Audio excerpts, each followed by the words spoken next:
I don't know anybody who's exuberant or has an all-clear signal on. We're still trading broadly in a range since January of 2018 till today. Market but hasn't the definitively pessimism of broke out. August has vanished in 9 days. But that's different than exuberance, right? I mean, you remember that retail participation at other market tops, and I don't know where the market is right now with respect to that kind of behavior, but certainly this isn't like 2007 when it comes to real estate. It's not like 2000 when it comes to internet stocks. It's not that kind of enthusiasm. I would say I'm actually, after Steve's report, more confused. Jay Powell says no recession.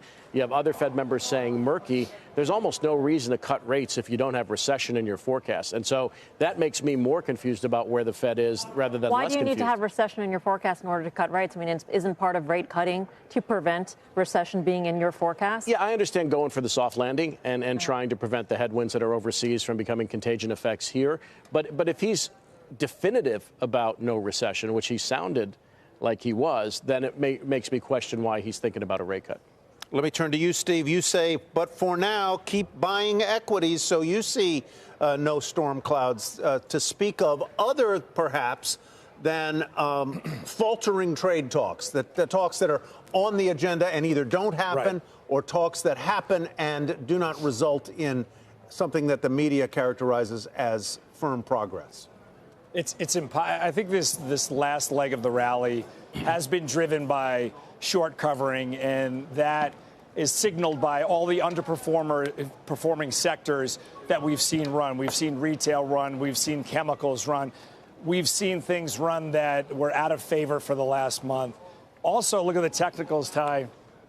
29.82 is our last in the S&P cash. We have not been above the 50-day moving average for the whole month of August. We popped above that.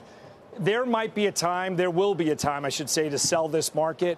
You cannot sell the market ahead of the Fed, and you cannot sell the market ahead of the trade talks in October.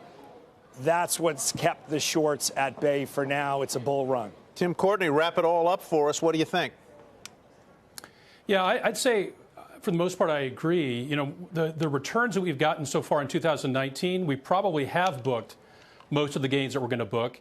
But really, the returns we've gotten so far is really just undoing the decline we saw in the fourth quarter of last year, which was forecasting a recession. We haven't gotten a recession. So I think we've probably booked most of the gains, but there's still some to come, especially if the trade talks resume more quickly rather than maybe what the market fears, which is pushing it off into next year. You are expecting a quarter point interest rate cut, even though you don't think the economy warrants it? Yeah, I'm expecting it. I don't think it's probably going to help very much at this level. Cutting a quarter point, I think is going to do minimal help to the economy. I would fear that, if we do cut, it does send a message to the market that, the Fed is afraid of something, and that might cause some issues, I think, down the road, longer term, rather than having kind of the short term pop in the market.